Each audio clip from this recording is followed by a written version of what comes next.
is June 17th, 2025. Welcome to our 2 o'clock Commissioners' Consent Agenda meeting. Let the record reflect that all 5 commissioners are present. We did receive no written testimony for anything that is on today's agenda, so we'll go ahead and stand for the pledge.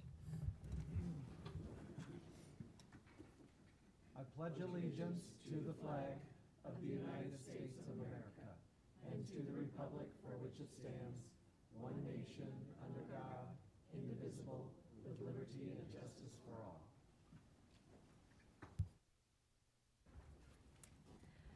With that, that will take us to our open public forum, and I do have one person who's going to speak today, so Becky Dickerhoof.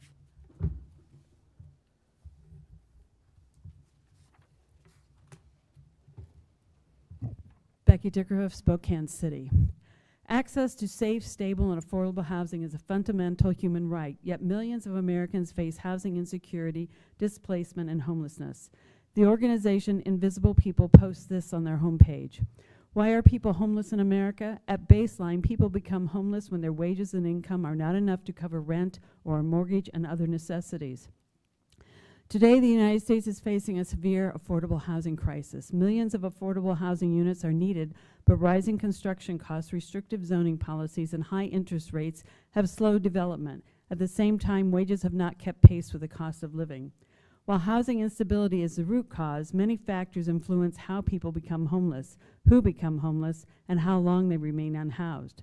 Homelessness has existed in America throughout history, driven by economic shifts, war, natural disasters, policy failures, and public attitudes. It became a national issue in the 1870s when people started riding trains in search of work. But modern homelessness as we know it began in the 1980s, fueled by gentrification and rising rents, cuts to mental health institutions, the HIV/AIDS crisis, rising unemployment, and a growing shortage of affordable housing. The 2007 Great Recession deepened the crisis. Foreclosures and evictions surged. Home values plummeted. New home construction halted. The COVID-19 pandemic further contributed to increasing homelessness. People lost their jobs and couldn't afford rent or mortgage payments. Many people experienced homelessness for the first time during the pandemic. Homeless people in the U.S. include individuals, men and women, families with children, unaccompanied youth, seniors, veterans, Black and Native Americans, who are disproportionately represented among the homeless population. When people become homeless, they are uprooted from their homes and lose many of their possessions as well as connections to friends, neighbors, and communities. While homeless, it is very challenging to cook or store food and do things that many of us take for granted, like sleeping, taking a shower, or brushing teeth, going to the bathroom and washing clothes. It can also be hard to get to work and school and care for pets. Living in public or shared spaces increases the risk of violence and trauma. Criminalization adds to the burden, with people fined or arrested simply for sleeping in a car, asking for help, or resting in a park. The effects of homelessness are significant and can be long-lasting. Homeless people experience great physical and mental stress, which can result in health challenges and exacerbate pre-existing conditions and disabilities. Many homeless people have experienced domestic violence and other traumas. These barriers make it difficult to earn a living wage and regain stability.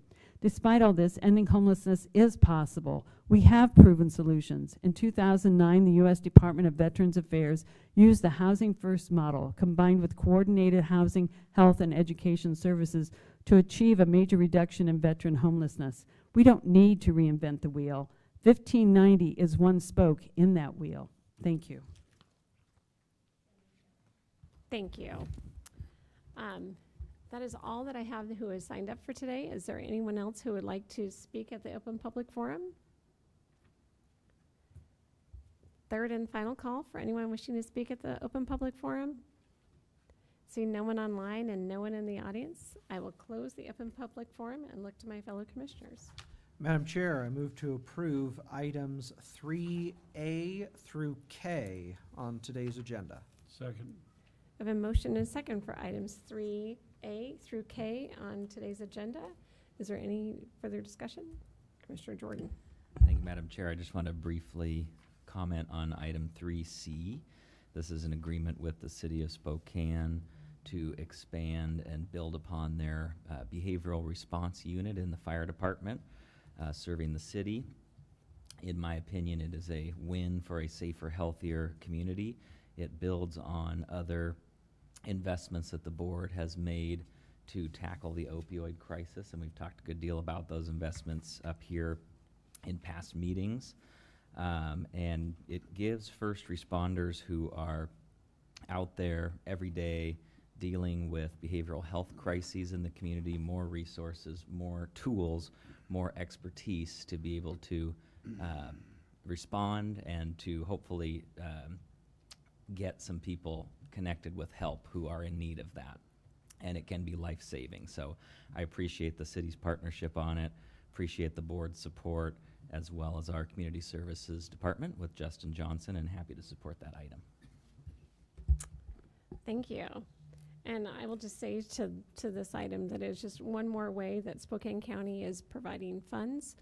The city received their own opioid dollar funds that, that they could be using as well. So this is, again, another way that Spokane County is leading the way and helping everyone in our community. With that, any other discussion? Seeing none, all those in favor, please signify by saying aye. Aye. Aye. Motion passes unanimously. That is all that's on our printed agenda. Mr. Simmons and Mr. Folsom. I have nothing further, Commissioner. One executive session item this afternoon. We'd like the board president, Scott Simmons, Matt Folsom, counsel for the airport, Brian Wurst, Devin Kurta, and do you have the names? There's a few other consultants. Just a minute. No worries. And you're not anticipating any action? No action, 45 minutes. Okay.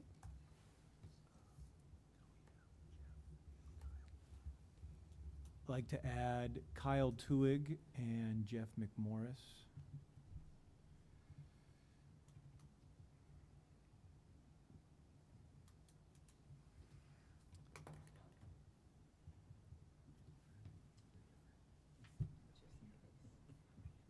Okay.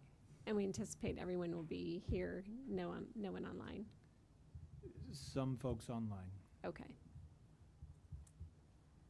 Is there any, am I waiting for you if there's anyone else?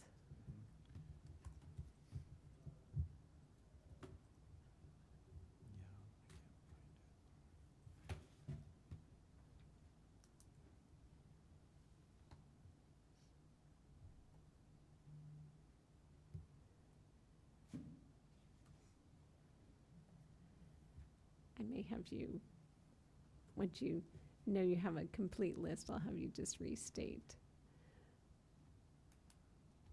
We'll see if. The final participants are Kania Whitehead, Janet Anderson, Matt Lentz, and Todd Woodard, as well as Lisa Corcoran, Frank Miller.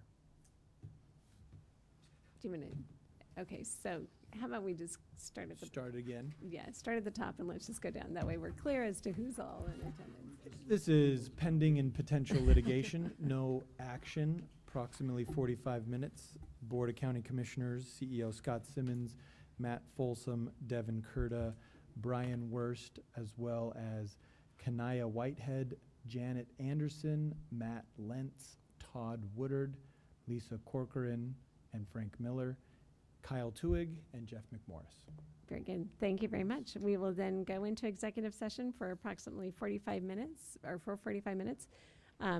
Given the list of people that will be in attendance, no action will be taken. So at the end of that executive session, we will adjourn for the day and see everybody back next week. Thank you all very much.